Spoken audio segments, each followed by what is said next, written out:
What's going on, guys? Factory today. I'm gonna play some more Advanced Warfare. A lot of people have been, asking me what exactly do I do for my setup? What am I doing when I do webcams or the face cam? To be more specific, well, what I do is instead of live commentary, which I find sometimes it really distracts me unless I'm actually going to do a live stream, I usually don't live commentate. What I'm doing right now is I've got the webcam rolling.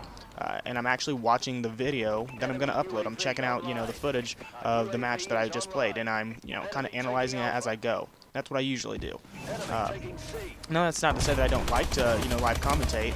It's just simply that a lot of times, again, like I said, live commentary, it distracts me. So I'll be trying to make good commentary, talk about what I'm trying to do, and in that effort, mess up what I'm actually doing. So, yeah, just a little insight on, the when, where, and why, more than anything, why I do how I do. And I noticed that's not on my head. I wondered why I sounded so weird. So yeah, getting into this game, I'm playing a little bit of hardcore domination. I keep trying to shy away from the hardcore game modes because I know a lot of the community plays core, and it's just so hard. I really do love the hardcore gameplay.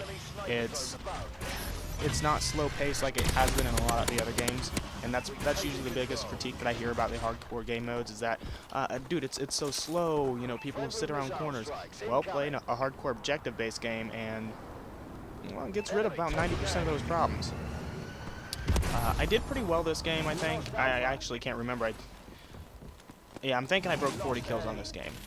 Like 40 kills and staying in the single digits for death, somewhere around there. So I should have ended up with somewhere around like a 4.0. I felt like I did really well, at least. One of the biggest things that really helped me out here was the way I set up my kill streaks. I actually started using the streaker bonus. I can't even think what it's called right now. But yeah, the streaker setting to where you can use a 4th kill streak, and that has just helped me enormously because I can still use my UAV, but then I can bring in 3 actual kill streaks, and so I'll use the turret, and I use auto sentry, the 360 detachable head, or not detachable, the 360 rotating head, and support to make sure that I always get it no matter what. Even though it does cost me 600 extra points, I always get a turret at least a few times a game, and that's important. And then I have the Hellfire. Yeah, I have the Hellfire because that's totally in this game. I have the I have the Vulcan, and I have the one extra burst on it for its customization, and then I have the missile, which I've talked about this 100 times. I don't like the missile. I don't like how it works. Honestly, it's just got really shifty controls. A lot of times I'll find myself trying to aim one way and it'll spin out of control. I don't know why. Haven't figured that out yet. Let me know if anybody else is having that problem, because I'm really curious as to that. And I don't think I put any upgrades on my missile, though I keep wanting to, but I forget to every single time. I want to put the nano swarm on. I want to see, just sheerly to see what it's like. I want to put the nano swarm on it. It's super cool. I guess I should say super cool concept. I keep seeing it in the intro scene for the campaign, which I still have neglected to play. Haven't gotten over that yet, but I will soon. So yeah, I want to see what that's like. It sounds super awesome. It looks awesome in the cinematic for the opening scene of the campaign. Eventually, I will get it on here. So let's actually start talking about this game. What we did here, the people on my team was actually, I only had one teammate from the Slyfox team. It was just me and the Dragon, which for anybody that doesn't know, the Dragon's actually my little nephew. He's only 14, and this kid is awesome. I'm trying really hard to get him a YouTube channel up. As soon as I do, best believe I'm gonna be posting his name all over my channel. Kid's awesome.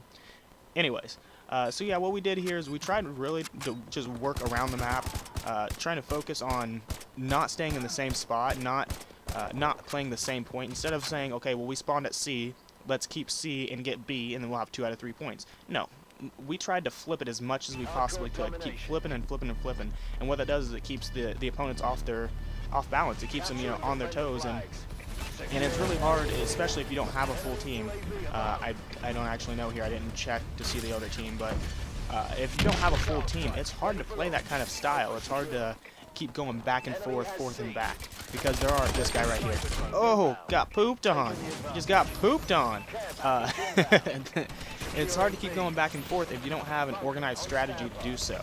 And again, with Dragon being the way that he the way that he plays, his play style specifically, it was just so easy to take these guys for a ride and just put it to them as far as it goes.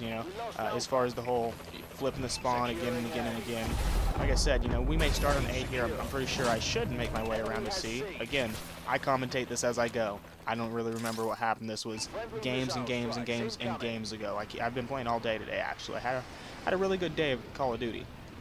On that note, really good days of Call of Duty. I got I want to say it was like a 26 or 27 streak today. I was right at my DNA bomb, and here it is, tier. Just rolled down my face. You can't see it because my camera's just bad quality or something. But I'm crying inside. Inside, I'm crying. 27 kills. I was right at my DNA bomb. Let's just take a moment. Enemy taking A. Enemy care package incoming. And I'm shooting at a guy, and I ran out of ammo again. This is probably the third or fourth time that I've been, within 5 kills of my DNA bomb. And I'm shooting at somebody. I'm looking at him dead in the face, and it's like, oh, I'm gonna get that kill. And I hear a click. Click. Oh, and then I pull out my knife, and I realize I'm a dipshit because I didn't pick up a gun. I got 27 kills with one single gun. I mean, I don't know if I ran over my own body and picked up like some extra ammo or something. I don't use scavenger, but I don't know. I guess 27 kills deep. I just thought, oh well, I've got 27. I shouldn't have to worry about the other 3. It's lasted me this long, right? This life right here, actually, I think I went on a decent streak, but I don't remember what it was. Actually, I'd like to see that. I know I died right as a streak, like a milestone came up. It popped up, you have X amount of kills, and then I died like 2 seconds later. Actually, that may have already happened. I may have missed that. No, I feel like it's gonna happen here. Nope. I'm thinking, yep, 5. Yeah, it already happened. Shit, my bad. You'll have to rewind to check that out. So yeah, going back to the whole flipping strategy, one of the best things I can say for success for domination is, yes, I do like the whole keep them on their toes, flip-flop the spawns, keep them running in circles around the map so they can't set up.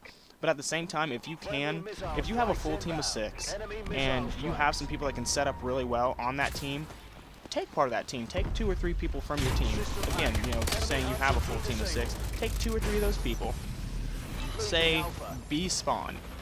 Don't take A or C, because those are the main sides, I guess you would say, as far as like A side. B doesn't really come to a side. It's more of a middle point, right? So you want to find somebody that can hold that middle point. Take 2 or 3 of your best players, throw them on that middle point. Get them to lock that down. Don't leave. Do not let them leave. They're going to hold down that B. And as long as you can keep B the whole time, and then you're flopping between A and C, the other team's not going to know what to do. They're just, what would I do? But I mean, I've seen a lot of people say that they want C and A and instead make the enemy spawn at B, so they're spawning in between them. For me personally, I'm not discrediting that strategy. I'm not saying that it doesn't work. But for me personally, I find that force spawns a lot. And for those of you that don't know what a force spawn is, you're surrounded by too many people. Basically, all the spawn points are taken up, so it's going to spawn the enemy team with you on your spawn. Even if you're there, it's still going to spawn the enemy team there, because it has nowhere else. All the safe spawning areas are gone. Thank you, Tragical Wig. I appreciate you shooting me. Thank you. But yeah, so what I usually find with that whole holding A and holding C is, again, well, nobody wants to sit there and wait for kills, especially if your team's doing extremely well. You don't want to sit there and wait for kills. You want to go get them. So you're going out to get your kills, and what happens? Well, you're pushing in more, and then all of a sudden you've pushed in so far that they're starting to spawn behind you.